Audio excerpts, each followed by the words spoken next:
Pasabot na ko. Ang anak nila kong igakop. Salamat lang ko sa Ginoo nga. Wain taon maapil akong anak ng taon.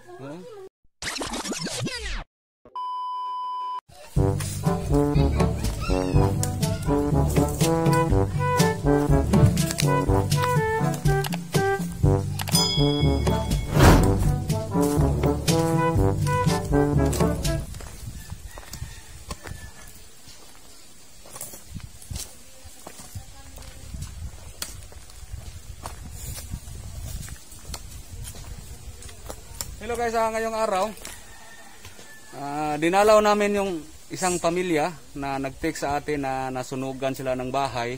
Ilan ang araw ang nakalipas. Yan dito sa Purok Katambak sa Kamubuan na Tabugon.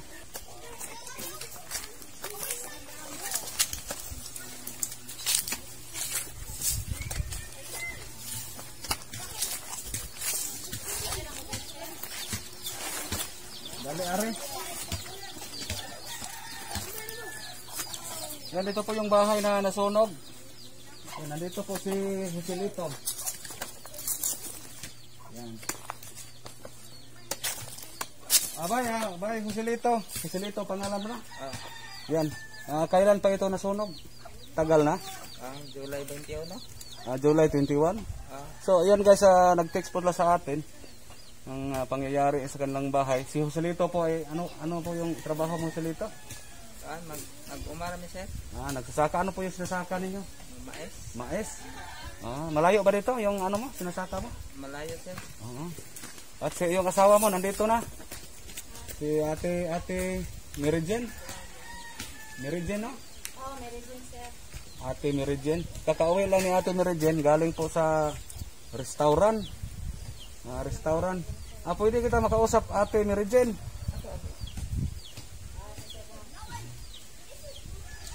Yan po. Joselito, matagal na ba yung bahay nyo dito? Matagal na to? Tagal na sir. Mga ilang years na? Ilang years na kayo nakatira dito? Mga kuan naman katuig diri sir. Ganang 4 na taon? 4 na tuig. Oo. So yung mga damit ninyo? Sila tanan. Nasunog yung mga damit nila lahat guys. Yan. Mga 2 linggo na nakalipas. Wala tayong tabang na. So ano pala yung trabaho mo? Merijen na? Ano po yung trabaho ninyo? Sa restaurant sir. Sa lungsod. Sa bayan? Taga ano kayo doon? Luto naman ko sir. Taga luto? So mag-uwian ka lang kada hapon? Hapon. Ikan kadlawon. So yung pagkasunog sa bahay nyo, ano pong nagiging reaction nyo? Kasi nga bahay nyo nasusunog. So wala ba kayo dito pagkasunog? Wala kayo dito? Trabaho mo kasi. Trabaho ka to? So yung ang naiwan dito, si Mister, nasaan ka pagkasunog? Kuan ko to sir, nangumpay ko sa kanda. Nagtapumpay sa kuha. Nanguha ka ng pagkain ng hayop. So yung ilan pala yung anak niya? Isa raman sir. Isa? Ito si pangalan mo? Marjon. Siya rato yung nahabilin niya. Mga alas 9, siguro to 9:50 sir ba? Umaga, alas 9. Sa buntag. Sa umaga? Nagkuha ra sa charger. Mga taon sila mo. Pag nakalabas ka. Dayon na lumiyab yung apoy. Nawagi na nakatabang niya. Namin kaya among silingan akong iyaan ng taon nagtag siyang tabang dito sa ubos nga siyang bana ba para matabang kawa man di kanang kuan. Man di kanang man di makatabang diri maron way tubig ba. Mo to ang kuan nagtinabangan na lang ang mga bata para matabangan og bubo ba para sabigan kay aron mapawong ang kayo niya.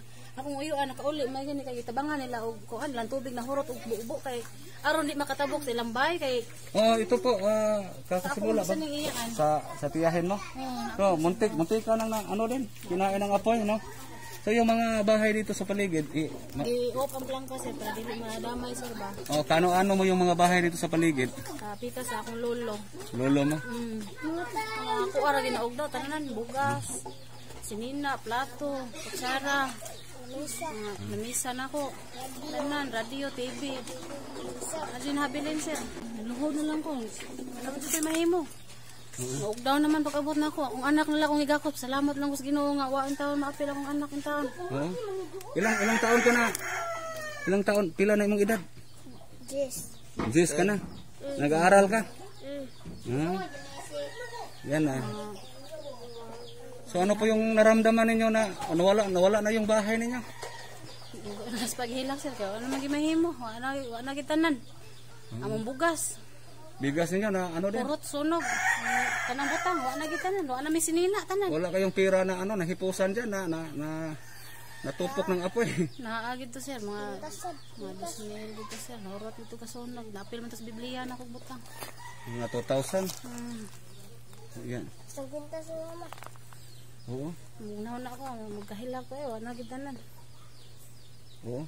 Yan, sa ilang araw nakalipas, mayroon bang nag-abot din na mga katulad ng mga damit? Kasi nasunog lahat yung damit ninyo. Silingan ako sir. Tagaan kani among ipang solobron. Tagaan tong may sinina kay wala na magidmitanan. Tagaan may plato. Ay, ano lang, nag-ambag-ambag yung mga kapitbahay. Na mga pinggan at saka damit. Yung damit mo tay, binigay din yan tay. Yung damit mo. Ini yung sinina. Hinatag ka lang sir. Wala gitanan. So may buti na lang kagawa kayo agad ng maliit na kubo, no? Hangyo mi sa akong amo sir para lang gid mi magantos kay nagtrapal ra man gid mi sa ato. Kay wa man mi kuan di man pwede mo tabok daw og laing balay. Oh, hindi pwede lumipat sa ibang bahay kapag nasunugan. Ganun po ba? Kailangan talaga gumawa ng sariling kubo, no? Ganun po ba? Nagtrapal lang taon mi ato. Nagpalit kog trapal 3 ka metros gituyok na mo para naalam mi makatalugan ng taon. Oo. Yan. Yung ano mo, silito, malayo yung sinasakahan mo dito, malayo. Malayo-layo sir. Kuan sir. Taga saan ka? Taga Bohol? Taga Bohol. Taga Bohol. Yan, ikaw, Mary Jane, taga rito ka talaga? Mao ni amo adiri sir. Buti na lang no, nakaalis ka agad. Kuha ako sa din, sa laog na. Pagkuha mo sa charger, Mga 5 minutos. Oo. Sura, magiging kanisurin ka sa mga silingan sa ba? Oo. So ngayon guys, ilang araw nakalipas, nakagawa sila dahan-dahan ng kubo. Yung kubo na ginawa nyo, inutang mo sa amo mo? Sir, para lang makabahangon lang sir. Oo. Ay, hindi ko alam. Kasi nag-ano lang kayo, nagtulda, nagtrapal? Trapal lang sa amin ba? Temporary lang sa ba? Oo. So ito po, tingnan po natin yung ginawa nilang kubo.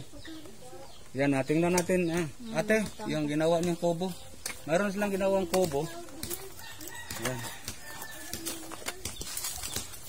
Ito po, at saka mayroon din mga nag-ano dito, kupra. Yan. Mayroon din nagkupra dito.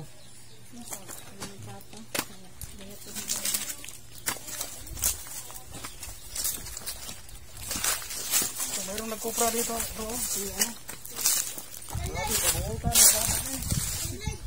Pabuutan na, nagkupra si... Yung pangalan mo tayo? Yung pangalan mo? Janlight. Janlight? So, puno na yung balde mo? Puno na? Puno na? Yeah. Yan, maghilo ka sa Rene Jose. Hello. Hello dong. Yan. Yan po guys ang yung kubo nila na inutang. Yan, nangutang po sila para makagawa ng maliit na kubo. Kasi na po yung bahay nila, nawala na po yung bahay nila. Wala silang nakuha, pati mga damit, mayroon silang konting ipon, mga appliances na ubos lahat. Yan, doon tayo sa ninyo, bahay ninyo.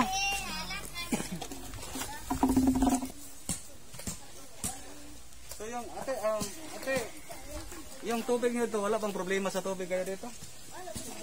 Gapon sir kay layo mi kausan, unahan pa man sir. Magigib kayo doon sa unahan? Sa unahan sir. Oo. Para lang naik ko. So okay naman yung ito po yung kubo na pinagawa niyo? Yan po sir. Oo. Yun. Malapit nang natapos. Yan, dito lang kayo magsaing. Yan. Oo, diharap naman yung answer. Yan dito. Yan. At saka bitay-bitay lang yung kaldero. Yan po guys. Tawa si Juan, pangalan eh. Hindi pa yung taon kasi ang Warden. nakaluwas taon siya. Report nagbinta na niyang hilaka pag hitabo ata. Umiyak ka sa nangyari. Sige tayo hilak eh. Wala na tayo sinina ma.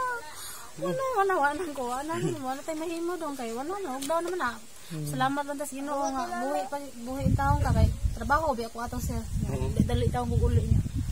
Luhod lang ko siya kay so ano. Wala namang ito yung mapunit. Wala naman tanan. So ngayon na Marjon, pasalamat ka na nakapangutang yung mama mo, napapatayo kayo ng malit na kubo. Yan, half yun, half pras. Half pras ba yung tawag niyan, Rob? Half pras. Para lang maka Suggest yung sukat. So, kumpleto na ba yung kumpleto na yung materials? wala ko kurente pag sir eh. Wala pa. Sa kurente. Saka yung ninyo, bigas ninyo ngayon. Bigas konti na lang sir. Ayun ay. Mayroon kayong konting bigas. At saka Wala may sudaan sir. Ngita lami pa ay kamong mag-utan lami kamong gay. utan-utan lang. Yan.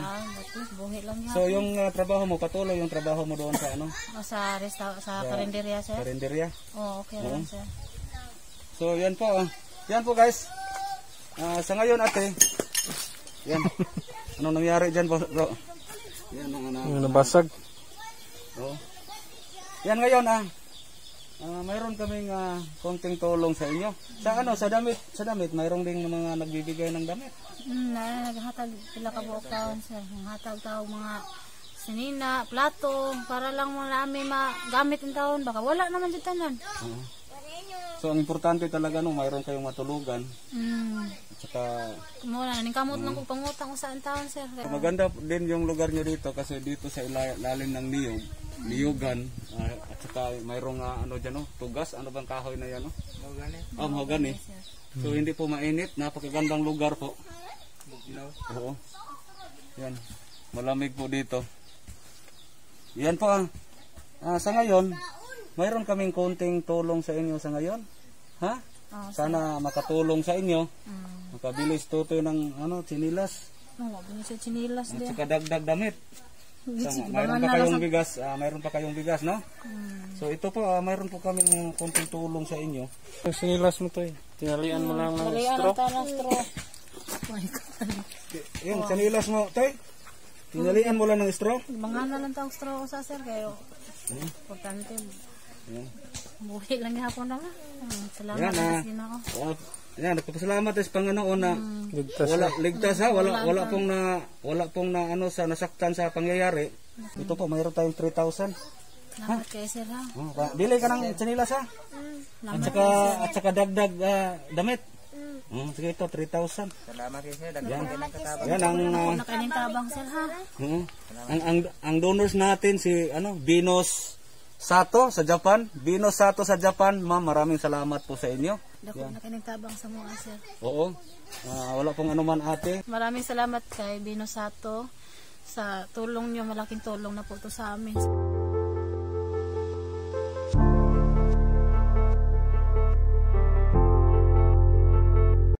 Maraming salamat po talaga. Salamat ma'am, sir. Salamat ma'am, sir. Si Kuya. Kuya, Sabi na kuya. Salamat kayo ma'am, sir nga. Anda po nakiling katabang sa mo sir, ma'am nga makapalit-palit ni sa mga wala mo din ginanmay lang. Salamat lang kami ninyo tanluoy mo sa mo. Ako nakainin na mo. Salamat sa inyo ha, sir. Toto. Labi lagi ni mo ma'am nga nagtabang ka sa mo ma'am. si Marjon. Maraming salamat po, ma'am, sir. Masaya ka na Marjon. Bili ka na siguro ng sinilas ha, kasi yung Bago sinilas ha? mo, tinalian ng straw. Ha? Yung sanilas na pinakamalaking sanilas. Yan po guys, napaiyak po sa tuwa si Ate Marijin na kahit paano bigay tayo ng kunting tulong para sa kanila, para pangdagdag sa inyo. Salamat guys, sir. Salamat kainin mo ma'am. Oo. tulong ninyo sa mga Yan po, pag nasunugan po tayo ng bahay, napakahirap po yan kasi may pang bagyo kasi siguro napakamapunit kaysa sunog. yan lang po, sana makatulong yan sa inyo ha. Salamat kayo sa Oo, inyo. salamat sa ating sponsor, si Ma'am Dinos Sato sa Japan. Salamat po sa inyo. Salamat No? po, ma'am.